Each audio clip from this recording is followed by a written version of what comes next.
Hi, my name is Konstantin Baum. I'm a master of wine, and the other day I had a long conversation about a topic and it triggered me to make a video about it. So today I'm going to talk about a weirdly divisive topic, wine scores.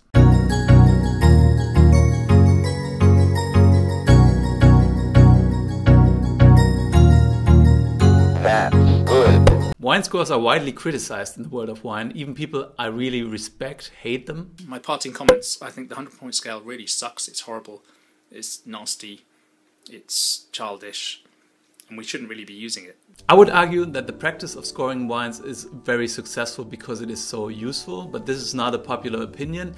But before we get into the nitty-gritty of it, let's back up a little and talk about the history of scoring in the wine world. Even though we often talk about wine ratings as if they were a pretty recent phenomenon, they have been around for a long time. People have been rating vineyards for centuries. The Marquis of Pombal, for example, established a system to rate the vineyards used for the port production in the mid-18th century. In Champagne, all villages are rated in the Untitled Cru system between 80 and 100%. The lowest rung is rated between 80 and 89%.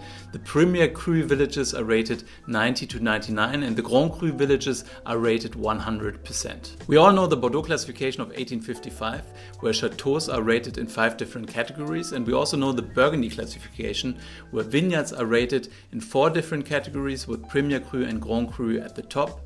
Also, the practice of rating individual wines has been around for a long time. In Germany, for example, in order to qualify for Qualitätswein status, a wine has to be tasted by a panel of tasters, and they rate the wines on a 5-point scale. The wine needs at least 1.5 points in order to qualify as Qualitätswein. So ratings of wineries, vineyards and wines are nothing new, and even though people sometimes complain about one or the other classification system, they are pretty well established. Rating wine, however, was taken to a totally different level when one person entered the scene, Robert Parker. Robert Parker was a lawyer and became the most influential wine critic in the world. He started his publication The Wine Advocate in 1978, and in addition to writing articles and tasting notes about the wines, he also added a score to every one of those wines.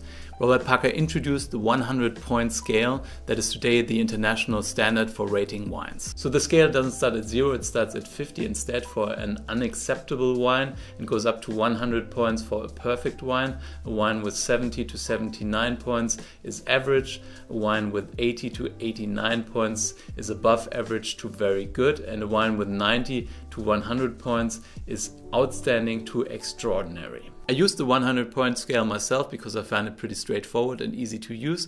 If you want to learn more about the rating system, just go to robertparker.com. Over the years, Robert Parker became more and more influential in the wine world, and his scores carried a lot of weight because consumers like this easy-to-understand scoring system. By the way, if you liked this video, then give me a thumbs up. This would really help me. And now back to the video. I think the reason why many people dislike the 100-point scale is not because it's a bad system, but rather because it's such a successful system. It was actually so successful that winemakers changed the way they made the wine in order to get a higher score, because high scores equaled high prices. You can actually see the impact that Parker had on the market if you look at the price development of the 2008 Lafite.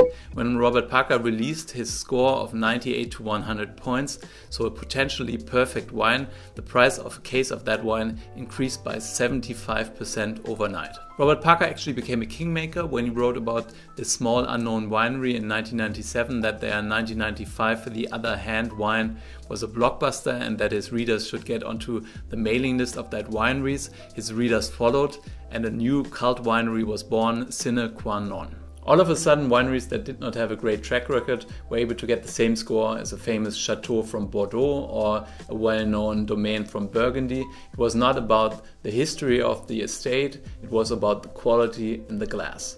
There were many reasons why Robert Parker was so successful, but there was one main reason why the 100-point scale was so successful. It was easy to understand. Wine is a complicated product and it's difficult to communicate efficiently about its quality. A score makes it easy to understand which wines were the best ones in a tasting.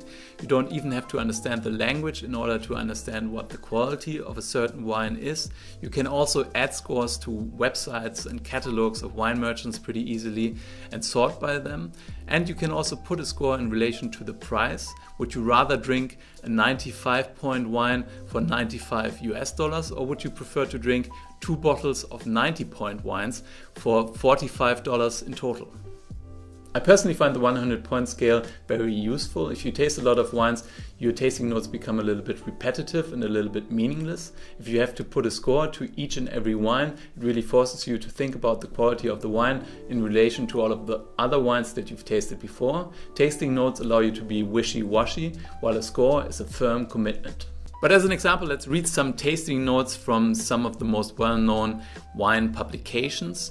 This one is from jancesrobinson.com. Flowery, light, appley with a nice crunch to the acidity and laciness to the bubbles. I mean, I'm guessing this is a sparkling wine, but what does this really tell me about the quality of the wine and whether I should buy this wine or just any other sparkling wine? But let's have a look at another one that I randomly picked. Pale ruby, very savory and light-bodied, with lift and saline quality on the end, only a hint of rose petals, very delicate. I wonder whether I ought to be drinking this with fish rather than lamb, but it certainly has an interesting finish, salty and fruity. Tamarind? Question mark? Yeah, okay. Let's have a look at another one from robertparker.com. The palate is medium-bodied with sweet and embracing entry, caressing in texture thanks to the succulent tannin. Though these are counterpoised by the silver beat of acidity, there is just a touch of salted licorice that pops up on the finish. This is for the 2014 Le Pen and it sounds pretty good until you realize that it only received 93 points and the bottle cost $2,000.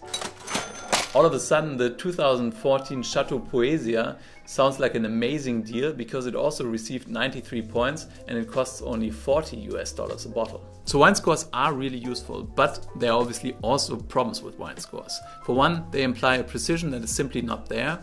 I can give a wine 94 points today and might score 95 points next week. That said, I don't think that I would score the same wine 85 points the week after. The other problem is the inflation of scores. Wines are obviously getting better and better, but scores are also getting higher and higher. And some of that is not just due to the quality of the wines. There's a certain incentive for journalists to score wines a little bit higher, because if you have the highest score on a popular wine, you're more likely to appear in the media or in catalogs from wine merchants.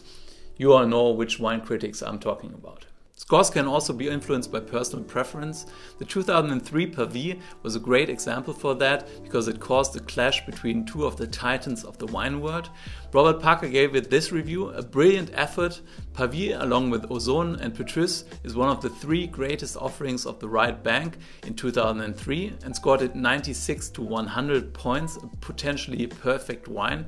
Jancis Robinson, on the other hand, wrote about it: ridiculous wine, more reminiscent of a late harvest Zinfandel than a red Bordeaux, and gave it 12 points on the 20-point scale, which means that it was a faulty or unbalanced wine. Interestingly, Robert Parker later settled on 96 points for this wine, while Jancis Robinson never reviewed it again, but her colleague Julia Harding gave it 15.5 points at a later tasting.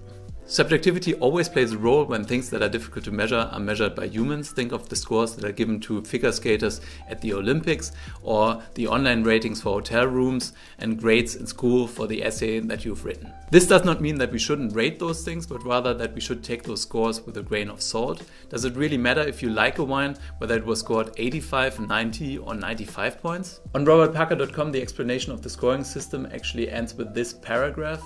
As a final note, scores do not reveal the important facts about a wine. The written commentary that accompanies the rating is a better source of information regarding the wine's style and personality, its relative quality vis-à-vis its peers, and its value and aging potential than any score could ever indicate.